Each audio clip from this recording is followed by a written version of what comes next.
Olá, alunos do oitavo ano A, B e C.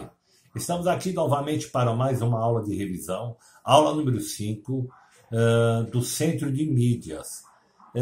A habilidade que foi desenvolvida essa semana foi identificar os principais aspectos conceituais do iluminismo e do liberalismo, e discutir essa relação entre eles e a organização do mundo contemporâneo. E aí foi começado a aula dizendo que o mundo contemporâneo estava em crise. A sociedade da época vivia um sistema absolutista. Vamos recapitular de novo. O que é o absolutismo? É aquele regime político onde existe uma centralização política na mão do rei. Ok? As famílias tradicionais desse período foram as famílias Bourbon, Habsburgo e Tudor e Stuart. Foram as principais famílias do sistema. A prática principal era o mercantilismo e o pacto colonial e a balança comercial favorável. Vamos lá, vamos começar primeiro dizendo o que é mercantilismo.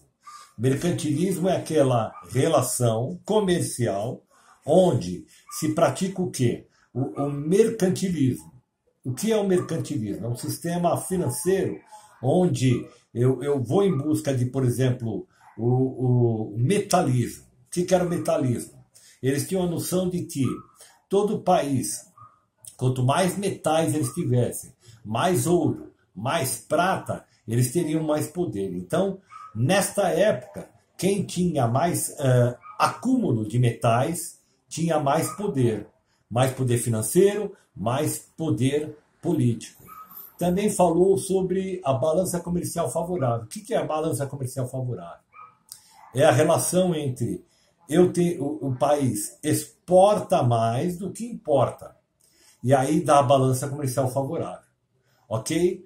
O país, por exemplo, vamos usar o Brasil. O Brasil, para ter uma balança comercial favorável, ele tem que exportar mais do que importar, do que comprar de fora.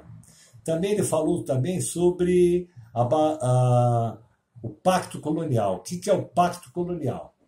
Nesse período, iluminista, o pacto colonial é o quê? É aquela relação entre a metrópole e a colônia. No nosso caso, vamos dar um exemplo do Brasil. O Brasil era colônia de Portugal e a metrópole era Portugal. O que é o pacto colonial? Era uma aliança onde a colônia só podia vender para a metrópole e só podia comprar da metrópole. Isso é um pacto colonial. E aí os principais autores, e aí nesse sistema, a sociedade era estamental. O que é isso aí? É dividida em estamentos. Lembra da pirâmide que o professor desenhou? Estamento é o quê? Classes sociais. Rei, clero, nobreza, camponeses. É assim que é uma aliança estamental, uma sociedade estamental. E aí tem os principais autores, o professor falou lá, autores da defesa desse sistema. Foi o Thomas Hobbes, que defendia que toda a sociedade era repartida somente em duas classes sociais, o soberano e o súdito. O soberano, que era o rei, tinha os direitos e o súdito tinha os deveres. Ou seja, ele diz que só o rei, nesse período, Thomas Hobbes diz que só o rei tinha direito, tinha condições de tomar decisões. E o povo só tinha condições de obedecer. Ele não tinha estrutura para criar nada. Depois ele falou de Jacques Bisset, que era um teórico religioso com perspectiva de que o governante foi escolhido por Deus. A população submetia-se a ele e a mais ninguém, porque ninguém questiona Deus. Segundo Bisset, o poder foi extraído das Sagradas Escrituras. Então, existe um rei nesse período emblemático, o Luís XIV, que diz assim que é o Rei Sol, ele diz que Deus é ele é Deus. Então a figura para Jacques Bisset do verdadeiro rei era porque ele era escolhido por Deus. E ninguém questiona Deus, a não ser obedecê-lo. O iluminismo contemplava a liberdade, a igualdade e a fraternidade. Esse ideal nasce na França e tinha na dinastia Bourbon o período mais tirânico. O auge do iluminismo se dá pela queda da Bastilha na Revolução Francesa. Começa com a independência dos Estados Unidos e passa pela Revolução Francesa, que influencia. Então vamos pensar aqui, ó. Desculpe, vamos pensar aqui. Liberdade, igualdade, fraternidade, né? Que era o lema da Revolução Francesa, ok? Então, aqui diz, esse pensamento de liberdade, igualdade e fraternidade é tão importante, esse lema, esse slogan do iluminismo, que ele vai influenciar na Revolução Francesa, com a queda da Bastilha, que era aquela prisão onde os desafetos do rei eram aprisionados.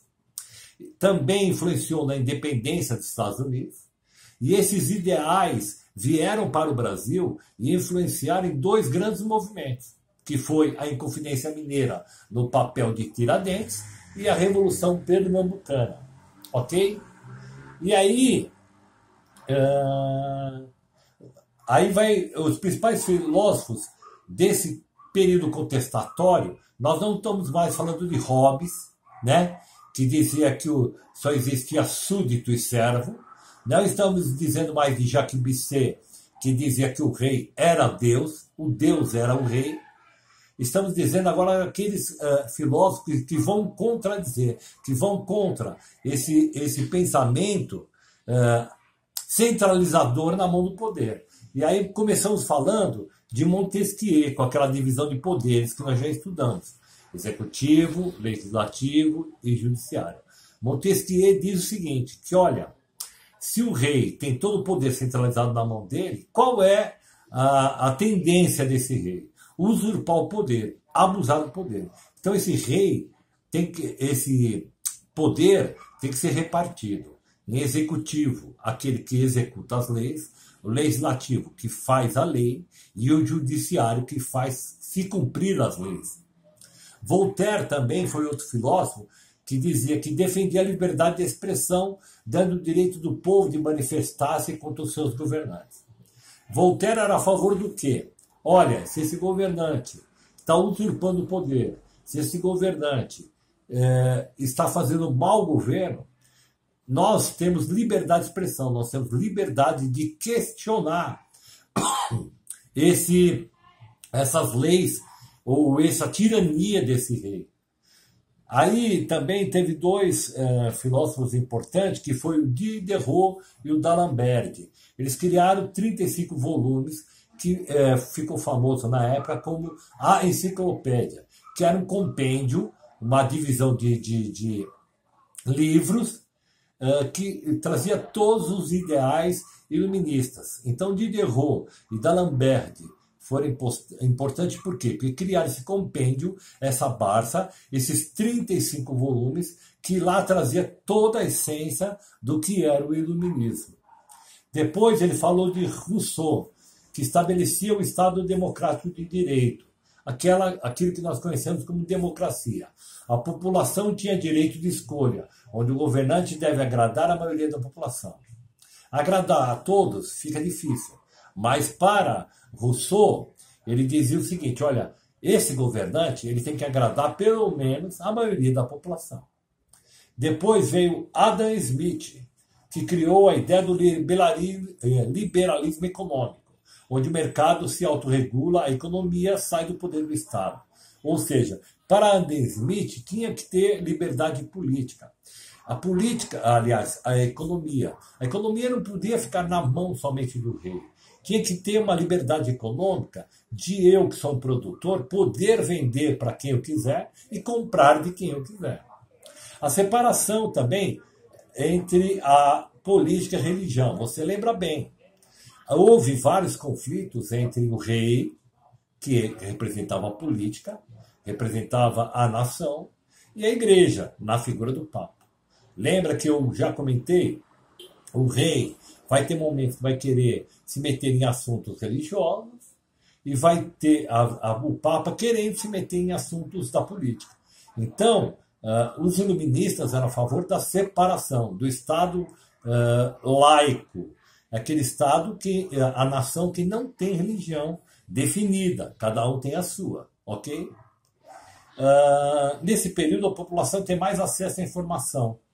Surge o despotismo esclarecido. O que é? É um momento onde surgem governantes déspotas, que usavam a força para exercer seu poder. Como exemplo, podemos citar o Marquês de Pombal. Marquês de Pombal foi uma figura ilustre que, no período de Dom João VI, que era um déspota esclarecido, que ele tinha a legalidade do rei e da rainha para exercer o poder e muitas das vezes de forma violenta. Ok?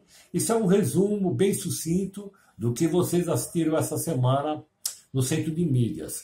Espero que esteja claro. Um abraço e até a próxima.